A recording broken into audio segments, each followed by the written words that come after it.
أعوذ بالله من الشيطان الرجيم. بسم الله الرحمن الرحيم. الحمد لله رب العالمين الرحمن الرحيم مالك يوم الدين، والصلاة والسلام على المبعوث رحمة للعالمين نبينا محمد وعلى آله وأصحابه أجمعين. أما بعد، السلام علیکم ورحمت الله وبرکاته. اسلام د شمونو او شهوت پرستو له طرفه داسې فتوا هم شته چې وایي په عامو ځایو کې لکه پارک، بازار، دفتر، مکتبو او داسې نورو ځایونو کې که ښځې او نارینه سره ګډوډ وي پروا نه لري، په دې شرط چې د ادب مراعت وشي. فتوا لا څه کوي؟ بلکې هغه کسان چې د غربي ژوند تر تاثیر لاندې سوي دي، د هغوی په فکر او خوښه باید د نامحرمو دوستانو او اقرباو بلکې وطندارانو په منځ کې ستر او حجاب ونسي. زه باید ستاسې کره بېله منع درسم او ته زموږ کره. هلته باید ګډ وډ سره کښېنو، خواړه په ګډه سره وخورو، میلو او پارکو ته باید په ګډه سره ولاړ سو، او که یو چا د خپل آخرت د سمولو دپاره د الله جل جلاله او اسلامي شریعت د اوامرو د عملي کولو په اساس په خپله کورنۍ کې ستر او حجاب کاوه، دغه د دینه بې خبره او د آخرته بې پروا او د غربي کلتور تابع انسانان ناراضه کیږي او وایي څه کوې؟ زه دې په خیال بېادبي معاف وایي څه کوې؟ زه دې په خیال مردګو درځم. خو د دغسې نظر او دغسې فتوا په جواب کې دغه لاندنۍ یوه یا دوې قصې رانقلوم. یوه شیخ یا عالم چې د نارینه او ښځو د اختلاط په باره کې یې خبرې کولې، د خپل وعظ او نصیحت په منځ کې دغه قصه بیان کړه. شیخ وویل: زه د خپلو نورو ملګرو سره په ریلګاډۍ یا اورګاډي کې په سفر تلم چې یو سپین پوسته سړی چې سپین کمیس، پتلون او نیکټایي یې اغوستې وه راوختی او زما د کرسۍ پر مقابل په هغه بله کرسۍ کې کښېنستی. زه د خپل کتاب په مطالعه مشغوله وم. ده پرله پسې ما ته کتل. کله چې ما ده ته وکتل داسې معلومېدی لکه دی چې زما د کتلو په انتظار کې و او راته ویې ویل: یا شیخ، داسې ښکاري لکه ته چې عالم او د اهل دین څخه یې، او زه یوه پوښتنه لرم، آیا اجازه راکوې چې هغه پوښتنه در څخه وکړم؟ ما ویل: هو، په دلاوري سره خپله پوښتنه کوه. ده وویل: آیا دا صحیح ده چې اسلام ښځې ته دا اجازه نه ورکوي چې د نارینه سره دې په تعلیم او نورو وظیفو کې بېله ستره یا بېله حجابه ګډون او اشتراک وکړي؟ ما ویل: هو. ده ویل: ولې؟ ما ویل: دا کار په اسلام کې په آیات او حدیث سره منع دی، او بیا مې هغه شرعي دلایل ورته بیان کړه. په دغه باره کې زما او د ده خبرې ډېرې اوږدې سوې، څو په آخر کې ده راته وویل: اصلا د نارینه او ښځو په ګډ ژوند کې پر هر انسان د خپل ځان کنټرولول لازم دي، او کله چې صبر او کنټرول موجود سي بیا نو د نارینه او ښځې د ګډون څخه کومه منع نسته. کله چې یو انسان خپل ځان کنټرول او اداره کړي بیا نو اختلاط یا ګډ ژوند څه پروا لري؟ ده په خپلو خبرو کې دغه د ځان د صبر او کنټرولولو جمله څو واره تکرار کړه. ما د خپله ځانه سره وویل: دغه نفر د هغو کسانو څخه دی چې الله جل جلاله د هغو په باره کې فرمایي: فإنها لا تعمى الأبصار ولكن تعمى القلوب التي في الصدور. یعنی د دوی ظاهري سترګې نه دي ړندې، مګر د دوی هغه زړونه چې په سینو کې دي ړانده دي. ځکه د سترګو ړندوالی حقیقي ړندېدل نه دي، بلکې حقیقي او هلاکوونکي ړندېدل دا دي چې د یوه انسان زړه د حق او حقیقت د درکولو او عبرت اخیستلو څخه ړوند وي. دغسې کسان په شرعي نصوصو سره پر لار نه برابریږي. نو مې د ده د قانع کولو دپاره یوه بله لار یا بله حیله اختیار کړه. هغه دا چې د خپل بکس څخه مې یوه دانه لیمون راویستی او په چاړه مې 2-3 ځایه کړي او بیا مې ده ته وویل په ایمان او وجدان سره قسم در کوم چې بې له حقه به بل څه نه وایه او حق د دې حقدار دی چې متابعت یې وسي. آیا د دغه لیمون په پرې کولو سره ستا په خوله کې ناړې نه سوې پیدا یا زموږ په اصطلاح خولې دې اوبه ونه کړې؟ سړي ویل هو وې کړې. ما ویل هغه صبر او د ځان کنټرولول چې تا په خپلو خبرو کې په تکرار سره یادول څه سوه؟ چاړه او لیمون زما په لاس کې وه او لیمون ما پرې کړی، ستا خولې ولې اوبه وکړې؟ سړي وویل کله چې یو تریو شی د چا مخ ته پرې کیږي خامخا یې خوله اوبه کوي. ما وویل نو کله چې سترګې څلور سي یا غوړي د لمر مخ ته کښېښول سي خامخا ویلې کیږي. نو د اختلاط څخه یا ګډ ژوند څخه خامخا فساد پیښیږي او شیطان د انسان د وینې په رګو کې ګرځي او نفس خامخا انسان په بد سره امر کوي. الله جل جلاله فرمایي ان النفس لاماره بالسوء الا ما رحم ربي، چې دا د سورة یوسف 53 نمبر آیات دی. یعنی بېشکه چې نفس خامخا او هر وخت په بدي سره امر کوونکی دی بې له هغه نفسه چې زما رب عز وجل مهرباني پر کړې وي. ان شاء الله د قصې په مطلب به پوهېدلی یاست. بیا هم د هغه چا په باره کې چې د الهي شریعت څخه مخالفت کوي او د عمل بده نتیجه ورته پیښیږي یوې بلې عبرتناکه قصې ته متوجه سي چې دغه قصه په اوسنیو وختو کې په سعودي عربستان کې پیښه سوې ده او له هغه کتابه مې رانقل کړې ده چې د قصص المتزوجین والمتزوجات په نامه سره یادیږي او د کتاب لیکونکي دغه قصه د اردو نیوز له اخباره رانقل کړې ده. قصه داسې شروع کیږي د اردو نیوز په هغه اخبار کې کوم چې په سعودي عربستان کې نشریږي لیکل سوي وه عالم ولې دوهم واده وکړي. یعنی اخبار لیکونکي د دغه عالم نامې څخه پوښتنه وکړه چې تا ولې دوهم واده وکړي. عالم یې په جواب کې وویل ما د خپل کوچنیوالي یا ماشومتوب له وخته یو خوږ اشنای او زړه ته رانږدې ملګری درلودی چې سرفراز نومېدی او کله چې بیا موږ د سعودي عربستان د جدې په ښار کې کار کاوه زموږ دوه دوستي او رفاقت بې مثاله و. د 1992 کال د دسمبر په میاشت کې زه او سرفراز دواړه یو ځای خپل وطن پاکستان ته په رخصتي ولاړو. د دغه رخصتۍ په موده کې د یوې پیغلې سره چې ډېره ښایسته هم وه او شبانه نومېدل زما نکاح وتړل سوه. څرنګه چې سرفراز زما اشنای و او د دغه نکاح د مراسمو په هر کار کې حصه درلوده نو ځکه یې د شبانه د کورنۍ سره په دې صفت چې سرفراز د شبانه د خاوند نږدې اشنای دی پیژنګلوي او تعلق پیدا سو. پس له هغه چې زما د رخصتۍ موده پای ته ورسېده نو زه بیرته زما د کار ځای جدې ته راغلم خو د سرفراز د رخصتۍ وخت پس له یوې میاشتې پای ته رسېدی. کله چې یوه میاشت وروسته سرفراز سعودي عربستان ته راپسې راغلی زما د ښځې شبانه ډېر عکسونه او تصویرونه یې هم ورسره راوړل او هغه عکسونه یې ماته راکړل.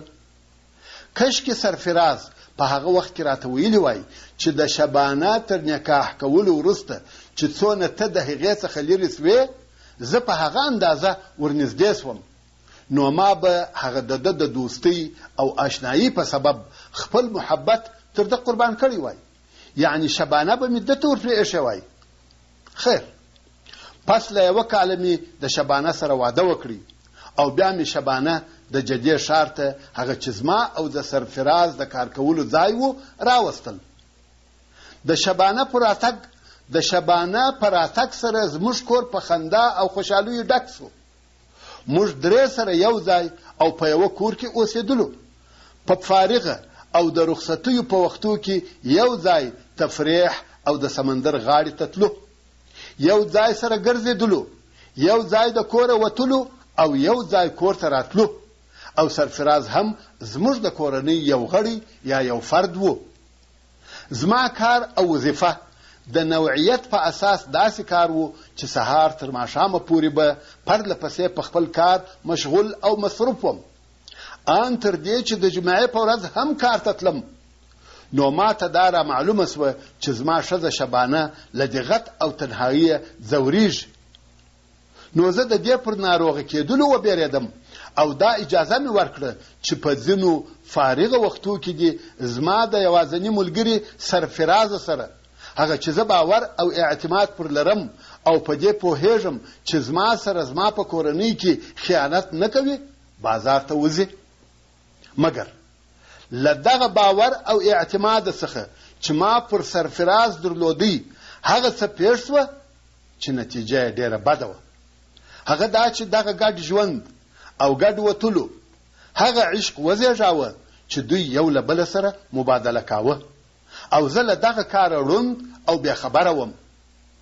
زه د دغو خبرو سره بیخي نابلده وم او نه پوهېدم چې دوی د بازار د تللو پر ځای د عشق او محبت په کوڅو کې ګرځي. همدارنګه نور هم داسې ډېر بې پروا او د شریعت مخالف خلق سته چې د خپلو ښځو او خپلو لوڼو د هغو کارو څخه ړانده او بېخبره دي چې دننه د دوی په کورو کې او د دوی تر کورو د باندې پیښیږي او عملي کیږي. نو ای مسلمانانو، د مخه تر دې ویښ او بیداره سئ چې یوه ناوړه واقعه درته پیښیږي او بیا افسوس او پښیماني ګټه نه در رسوي. د قصې بیانونکی عالم وایي څه موده وروسته د سرفراز ورېندارې سرفراز زموږ له کوره بوتلی چې هلته د دوی سره واوسېږي او زه د سرفراز په تللو او جلا کېدلو ډېر خواشینی سوم. څو داسې یوه ورځ راغله چې په سعودي عربستان کې زما د اوسېدلو اجازه نامه چې اقامه ورته ویل کېږي ختمېدل یا پای ته رسېدل او ما په سهار کې د پاسپورټ شعبې ته د نوي کولو دپاره یوړه. خو کوم عکسونه چې ما د اقامې د نوي کولو دپاره اخیستې وه هغه مې په کور کې هیر سوي وه. نو خود د هغو عکسو د اخیستلو دپاره بیرته کور ته را رهي سوم چې دغه وخت د سهار 11 بجې وې. کله چې زما موټر زموږ کوڅې ته ورداخل سو ومې لیده چې سرفراز په خپل موټر کې په ډېر تلوار هغه بل سړک ته واوښتی او زه یې نه ولیدم. زما دا خیال سو چې شاید سرفراز د دغې لارې تېرېدی او زموږ کور ته د خبر اخیستلو او چای څښلو دپاره راغلی وي. کله چې مې د کور دروازه خلاصه کړه ښځه مې زما په ناګهاني یا ناڅاپه لیدلو سره په یوه داسې عجیب حالت کې مخ ته ودرېده لکه پیری چې یې لیدلی وي. ما شبانه ته لاس ورکړی خو د هغې لاس داسې یخ یا سوړ و لکه د واورې ټوټه. زه په فکر کې سوم چې زما په کور کې څه پیښه ده. په دغه وخت کې د کور د دروازې زنګ ووهل سو.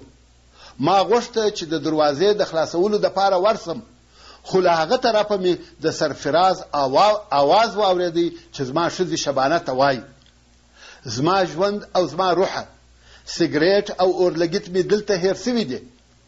په دغه وخت کې ما د کور دروازه خلاصه کړه. کله چې سرفراز ناڅاپه زه ولیدم د مخ رنګ او بڼه د دود پر قسم واوښتل او ما ورته وویل سرفرازه ای زما او د خپل ځان او زما د ښځې دښمنه ته اورلګیت څه کوې؟ تا خو زما کور بې له اورلګیته وسوځاوه. عالم وایي د دغې واقعې تر لیدلو وروسته زه په هر څه پوه سوم. کله چې دغه حق او حقیقت پس له هغه راته ښکاره سوه چې ما خپل کور په خپل لاس او بې له اورلګیته سوځلی و نو مې خپله ښځه شبانه طلاقه کړه او دوهم واده مې وکړی. عالم نور هم پسې زیاتوي او وایي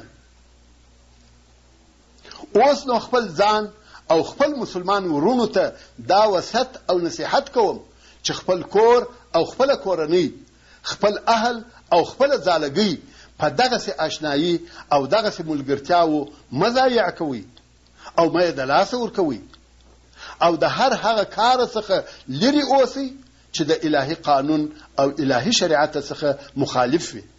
الله جل جلاله په سورة التحریم کې فرمایي: یا ایها الذین آمنوا قوا انفسکم واهلیکم نارا وقودها الناس والحجاره. یعنی ای هغو کسانو چې ایمان راوړی دي، ای هغو کسانو چې د الله جل جلاله او د هغه د رسول صلی الله علیه و آله وسلم تصدیق مو کړی دی او په الهي شریعت عمل کوي، خپل ځانونه او خپل کورنۍ د هغو کارو په کولو سره چې الله جل جلاله په امر کړی یاست او د هغو کارو په پرېښولو سره چې تاسې یې د هغه څخه منع کړي یاست، د هغه اوره څخه وساتئ. یعنی خپل ځانونه او خپل کورنۍ د هغه اوره څخه وساتئ چې د بلولو او لګېدلو شیان خلق او ډبرې دي.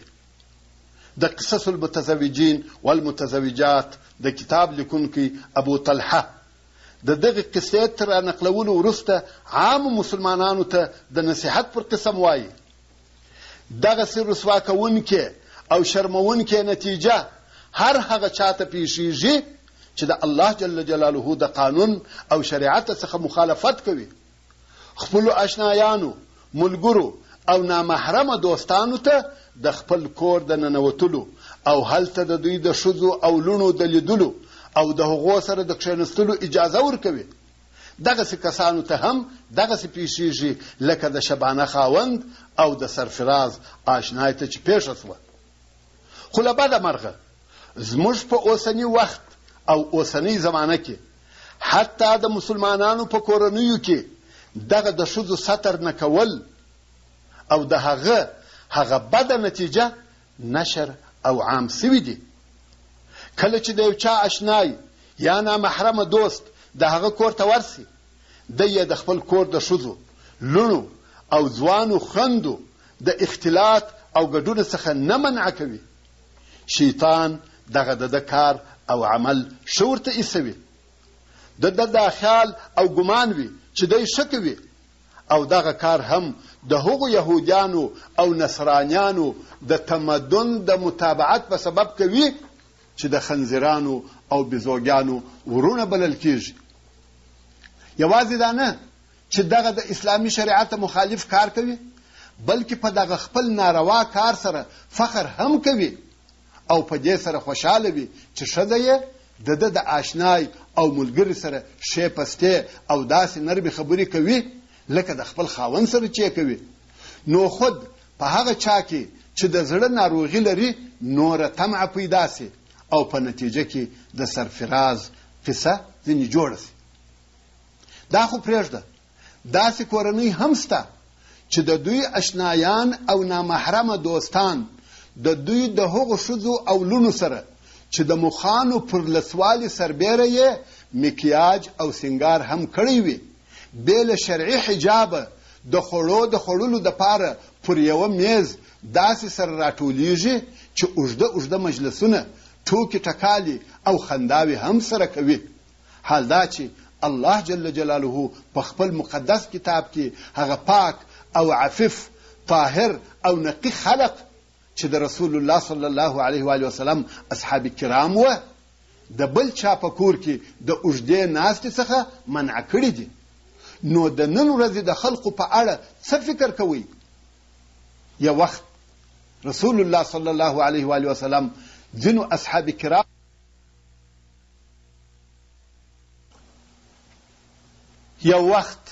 رسول الله صلی الله علیه و وسلم ځینو اصحاب کرامو ته دا اجازه ورکړه چې د ده علیه الصلاة وسلام سره د ده په کور کې خواړه وخوري.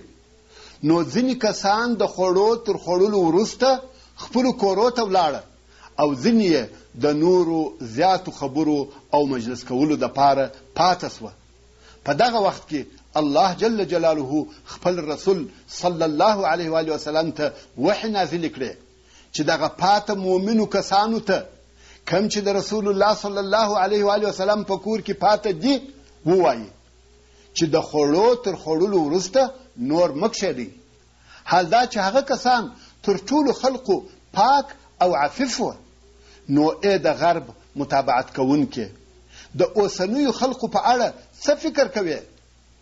الله جل جلاله په سورة الاحزاب کې فرمایي: یا ایها الذین آمنوا لا تدخلوا بيوت النبي إلا أن يؤذن لكم إلى طعام غير ناظرين إناه ولكن إذا دعيتم فادخلوا فإذا طعمتم فانتشروا ولا مستأنسين لحديث إن ذلكم كان يؤذي النبي فيستحيي منكم والله لا يستحيي من الحق. یعنی ای مومنانو، تاسې د نبی صلی الله علیه و آله وسلم کورو ته مه ننوځئ مګر هغه وخت ننوځئ چې تاسې ته د خوړلو دپاره اجازه وسي. بیا چې ورځئ په داسې وخت کې ورسئ چې تاسې د خوړو د پخېدلو په انتظار نه یاست، یعنی د خوړو تر پخېدلو د مخه یا د خوړو د خوړلو تر وخت د مخه مه ورځئ، مګر کله چې وبلل سئ نو کور ته ورننوځئ، کور ته یې ورسئ. کله چې مو خواړه وخوړل نو ولاړ سئ، هلته د خبرو کولو دپاره مه کښېنئ.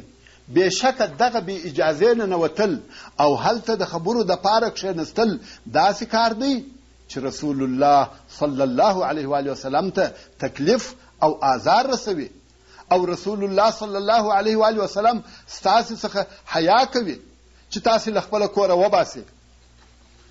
او الله جل جلاله د حق خبرې په ویلو یا د حق په بیانولو سره حیا نه کوي. پس له هغه چې یو چاته حق ښکاره سي او بیا هم دغه ناوړه کار پرې نږدي او په خپله کورنۍ کې په دغه خباثت سره خوښ او راضي وي، هغه څوک یوازې دا نه چې د رسول الله صلی الله علیه و آله وسلم په قول هغه دیوس دی، دیوس ته موږ دوس وایو، هغه دیوس دی چې الله جل جلاله جنت پر حرام کړی دی، بلکې د هغو کسانو څخه هم دی چې د الله جل جلاله او رسول الله صلی الله علیه و آله وسلم له اوامرو څخه سرغړونه کوي. نو دغو کسانو لره به خامخا هغه بده او ناوړه نتیجه پیښیږي کومه چې د سرفراز آشنای عالم ته پیښه سوه. الله جل جلاله په خپل کلام قرآن مجید کې موږ خبروي چې باید د ده عز وجل د رسول له امره مخالفت ونه کړو، او د هغه چا چې د ده عز وجل د رسول صلی الله علیه و آله وسلم له امره مخالفت کوي، آخرنۍ نتیجه د سورة النور په 35 نمبر آیات کې راته بیانوي او فرمایي: فَلْيَحْذَرِ الَّذِينَ يُخَالِفُونَ عَنْ أَمْرِهِ أَنْ تُصِيبَهُمْ فِتْنَةٌ أَوْ يُصِيبَهُمْ عَذَابٌ أَلِيمٌ. نو هغه کسان چې د الله جل جلاله د رسول له امره مخالفت کوي، له دې څخه دې وبېرېږي چې وبرسېږي دوی ته څه فتنه آفت په دنیا کې، یا به ورسېږي دوی ته دردناک عذاب په آخرت کې. او په دې هم باید پوه او خبر سي چې د دیوس یعنی دوس په اړه رسول الله صلی الله علیه و آله وسلم څه فرمایلی دي؟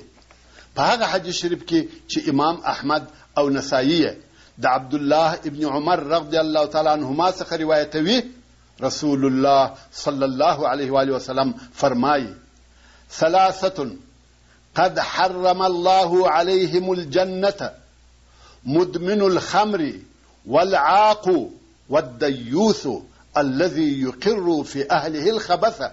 رواه احمد والنسائی. یعنی درې ډلې دي چې الله جل جلاله پر دوی جنت حرام کړی دي: د شراب عملی، او هغه څوک چې د مور او پلار نافرمانی کوي، او د یوث هغه چې د خپل کورنۍ پر ښځو غیرت نه لري. که یې د کور ښځې کم ناروا کار کوي لکه بې ستري او بې له ضرورته د کوره وتل دی پټه خوله وي د هغه ناوړه کاره څخه یې نه منع کوي. اوس درته معلومه شوه چې د نارینه دنده او وظیفه دا ده چې خپله کورنۍ د ناوړه کارو څخه منع کړي. نو د هغه چا په باره کې څه فکر کوئ چې دغه خپله کورنۍ هر څه ته پرې ایښې وي، پر هغه سربیره نور مسلمانان هم د خپلې کورنۍ په اداره کولو سره ملامتوي او په قسم قسم نومونو سره یې یادوي. څوک یې ظالم بولي، څوک یې رجعي بولي، څوک یې د عصر الحجر بولي. ورونو، د دیوس د ښه پېژندلو دپاره دغې یوې وړې کیسې ته ستاسې پام را اړوم. شیخ صدیق خان چې د پخواني هند د اوسېدونکو څخه و، هغه چې د خپلې زمانې عالم او فاضل سړی و، هغه د ده د اوسېدلو د ښار د حاکم د لور سره یې واده وکړی. د دغه حاکم لور د هغو ښځو د ډلې څخه وه چې مخ یې نه پټاوه. یوه ورځ یوه سړي د شیخ څخه د ده د ښځې په وړاندې پوښتنه وکړه چې د یوس یا د اوس چا ته ویل کیږي؟ شیخ وویل زه د یوس یم. پوښتنه کوونکی د دغه جواب په اورېدلو سره اریان سو. شیخ پسې زیاته کړه آیا ته نه وینې چې زما ښځه مخ نه پټوي؟ نو ځکه زه هغه د یوس یم چې په خپل کور کې ناوړه او د شریعت مخالف کار ویني او نه یې منع کوي. ښځې چې د خپل خاوند خبره واورېده، له دغه وخته یې شرعي حجاب شروع کړی او مخ یې پټاوه. زیات تر دغه د واضحه او صریحه خبرو څخه ځان ژغورم، که نه په دغه باره کې یوازې دا نه چې ښکاره او له عبرته ډکې قصې را سره سته، بلکې داسې حقیقي او زموږ پښتنو په ټولنه او کورنیو کې پیښې سوي قصې را سره سته چې په بیانولو یې زه شرمېږم. نو ای د کورنیو مسؤلو مشرانو، یوازې دا نه چې د باندني نامحرمه دوستان خپلو کورو ته بې له حجابه او پردې مه داخلوئ، بلکې په خپلو کورونو کې مژندې او د دوی لیورونه یا لیور او رینداره چې شرعاً یو د بل سره لیدل حرام او ناروا دي، همدارنګه د اکا زامن او د اکا لونې، د ماما زامن او د عمه لونې او داسې نور نامحرمه دوستان باید د اسلامي قانون او شرعي اوامرو تر چوکاټ لاندې په ستر او حجاب کې ژوند سره وکړي. نو به مو کورنۍ له دغسې بدو نتیجو څخه په امان وي.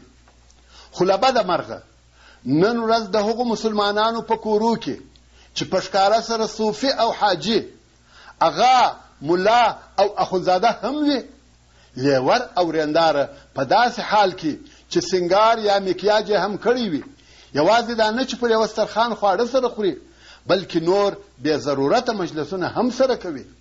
ځینې خو د دوش او تلویزیون فاحش فلمونه هم په ګډه سره ویني. الله جل جلاله دې ټولو مسلمانانو ته د هغه کار توفیق ورکړي چې د الله جل جلاله خوښ وي او په راضي کیږي. سبحان ربك رب العزة عما يصفون وسلام على المرسلين والحمد لله رب العالمين. وصلى الله تعالى على خير خلقه محمد وآله وأصحابه وأهل بيته أجمعين. والسلام عليكم ورحمة الله وبركاته.